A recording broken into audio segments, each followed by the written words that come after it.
mate. You got a license for that news broadcast? I got a license, and it's right here.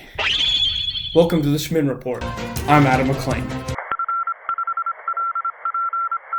So, what's going on with the internet? We've got Elon Musk throwing a few fists on the internet. Is he a Chad? Is he a madman? Let's find out. Let's dive in. So, the man who has a boring company, he's got Tesla, he fired a rocket into space with his car on it. He decided to pick a fight with the media. And what do you know? He's winning so far. His latest endeavor, Pravda, is a Russian word that means truth. It actually has a long historical past of media and propaganda, which is cool. He's kind of throwing a meme out there at the Russian troll, like more Russia stuff that's going on. So Pravda works around rating journalists and media outlets, and he's gotten a lot of flack for it from the journalists. To give you guys a view of just how bad it's getting with this Twitter conversation, Elon Musk put up a poll asking participants what they thought of the media, if they thought that it needed ratings or not, and overwhelmingly people were in support for his concept of Pravda. And then here's a few juicy tweets. All of this here, just read it on the screen. The salt is palpable. So I hope that whenever this site comes out, you guys will rate the Schmen Report with a 5-star, 100%, whatever the rating system might be, because we're always giving you the truth, and we're way better than Pew News. We're light years ahead, guys. Come on, just give us that 100%.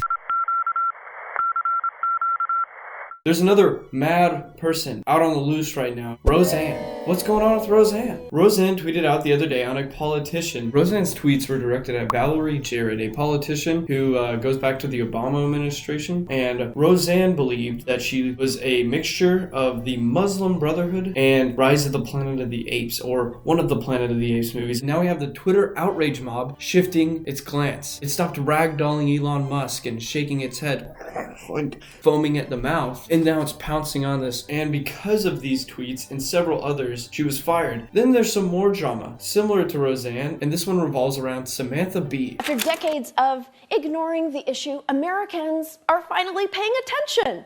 Well, most of us. Ivanka Trump, who works at the White House, chose to post the second most oblivious tweet we've seen this week. Ivanka, that's a beautiful photo of you and your child, but let me just say, one mother to another, do something about your dad's immigration practices, you feckless cunt. He listens to you. Ladies and gentlemen, Trump.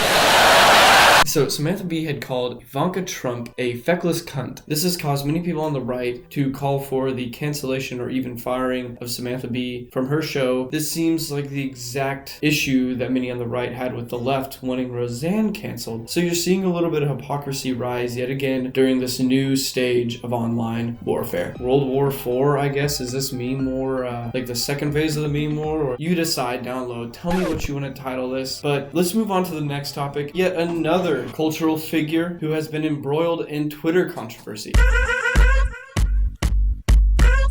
We're going to give you a little Kanye recap. So this is the chronicles of new Kanye. This all started during the election of 2016. Kanye West started going off on this little tangent during one of his concerts. I said something that was kind of politically correct. I told y'all I didn't vote, right? But I didn't tell you. I guess I told you. But if I would have voted, I would have voted on Trump. That don't mean that I don't think that Black Lives Matter. That don't mean that I don't think that I don't believe in women's rights. That don't mean I don't believe in gay marriage. That don't mean that I don't believe in these things, because that was the guy I would have voted for.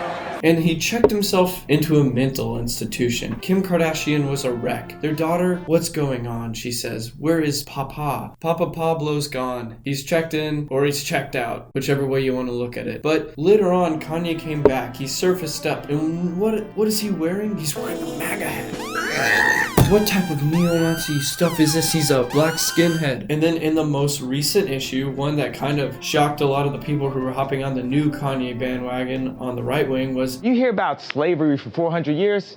For 400 years? That sounds like a choice. Thank you, Kanye. Very cool. This all has peaked here at the album drop. Everyone was wondering, was it going to be an expansion of Scoop Diddy Poopity or some sort of build on his new political stance? Well, not to give any spoilers, but you might be in for a surprise with this album. We've all listened to it here at Schmenaissance. We've done a little bit of a review between ourselves, and if you guys want to get a little bit of a vibe for our review, here's a few clips. What do you know? Yeah, I've listened to Kanye for a while. I've been listening to him since I was younger, and I've always enjoyed his music and his personality, just because as a fellow autist and a dragon energy fiend, I feel like I can relate on a personal level with him. You just called Kanye autistic. not autistic, an autist. Okay. I think all the way through, solid story, a solid example of what Kanye is probably thinking on however often these type of mental things happen for him. It's really just like his process of going from sane Kanye, if that's to... Is there a sane Kanye? Yeah, whatever. Let's say standard. And then we have post breakdown Kanye. Just wait for that review, and we'll have it up as fast as possible, guys. In closing, the chronicles of Kanye have been interesting, to say the least, and this roller coaster is far from over. But thanks for sticking with us, and on to Sam with the weather. Thank you, Adam. Good evening, Craig. Hold on, Sam.